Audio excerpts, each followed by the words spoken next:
Baik,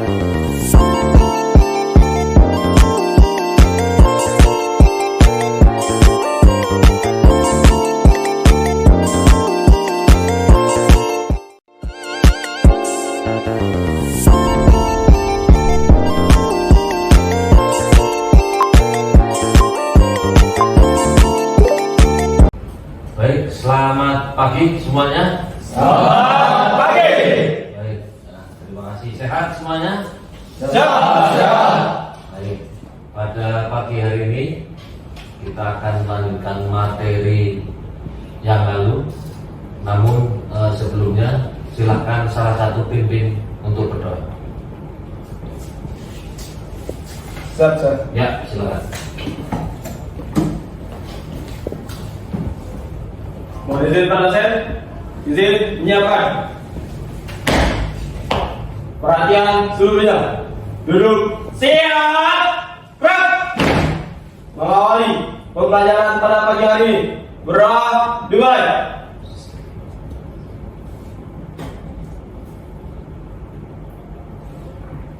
Doa selesai. Istirahat di tempat. Gerak. Baik, ya.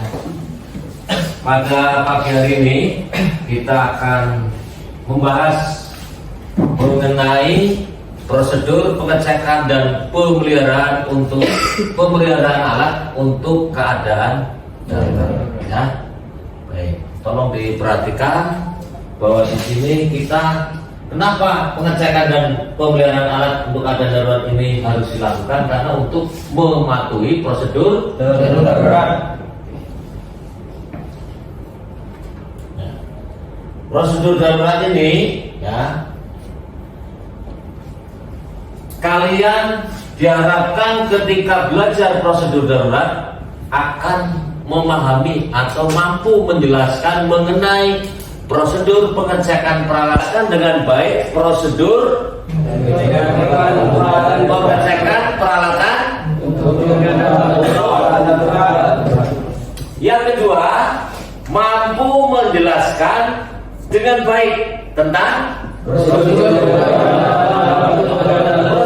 pemeliharaan alat dan alat untuk keadaan darurat. Jadi pemeliharaan alat itu ada prosedur.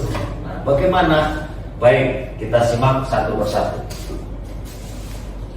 Nah, pengecekan dan pemeliharaan alat untuk keadaan darurat, ya, bertujuan apa? Memastikan alat berfungsi dengan baik saat digunakan. Kemudian yang kedua, memperpanjang usia alat. Yang ketiga, mencegah terjadinya kerusakan yang lebih parah. Kemudian yang keempat, meningkatkan kesiapsiagaan di dalam menghadapi situasi darurat. Oke, satu-satu Bapak jelaskan.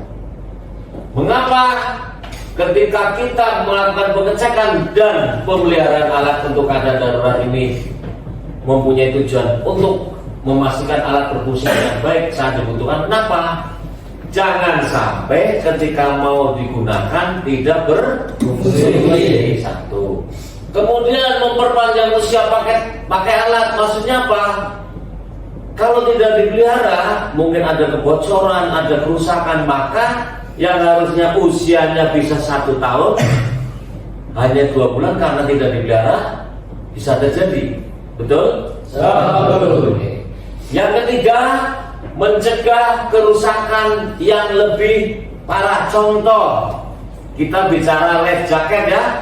Tahu life jacket? Tahu.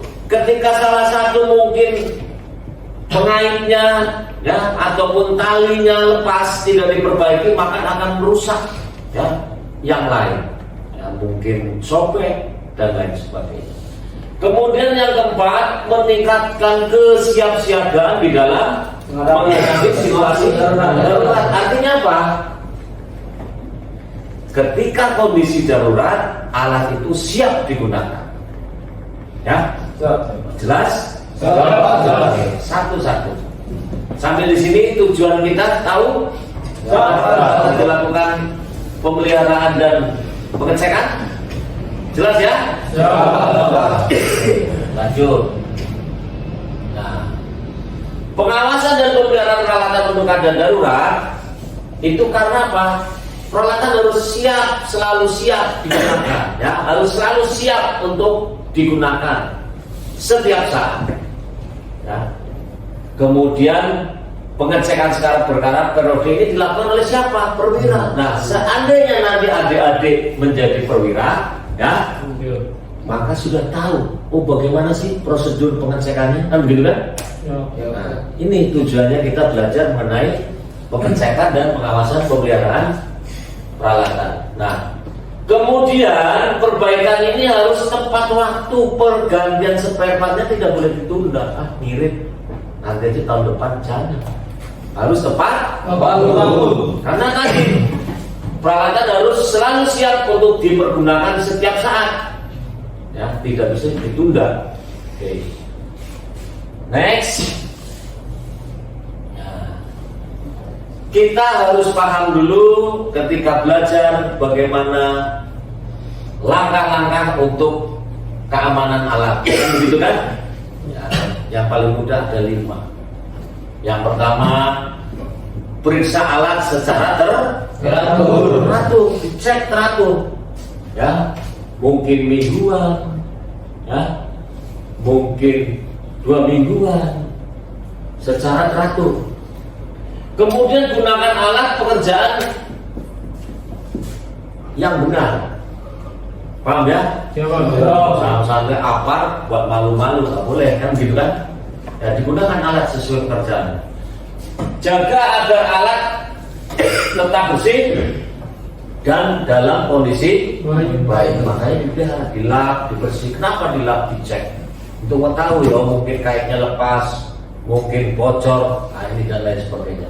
Kemudian yang keempat, gunakan peralatan keamanan yang sesuai, ya, harus sesuai, jangan sampai tidak sesuai. Dan yang kelima, jauhkan alat dari bagian yang bergerak. Artinya apa? Ketika naruh apar, naruh lab jaket, mungkin geser-geser terkena gesekan, maka bisa menimbulkan fungsinya akan berkurang. Itu. Ya, ini mengenai langkah untuk keamanan alat.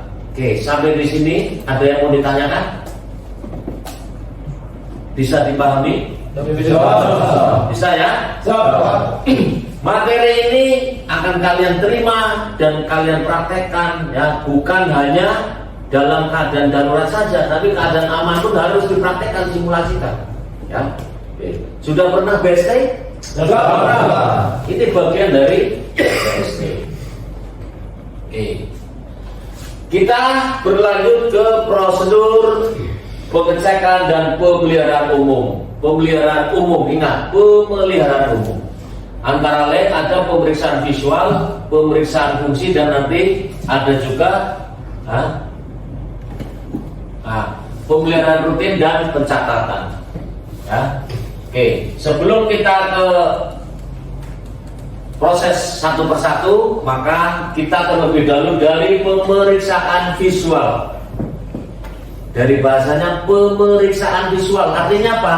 Pemeriksaan dengan penglihatan, ya, visual. Apa? Periksa kondisi fisik alatnya. Apakah ada kerusakan tadi ya? Kemudian ada karat atau kebocoran, diperiksa secara visual dilihat.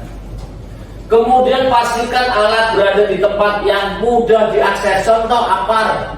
Nah ini salah satu apar, taruh di tempat yang mudah diakses. Begitu diambil cepat kan gitu kan? Ya. Oke, tolong apar dilepas bawah sini.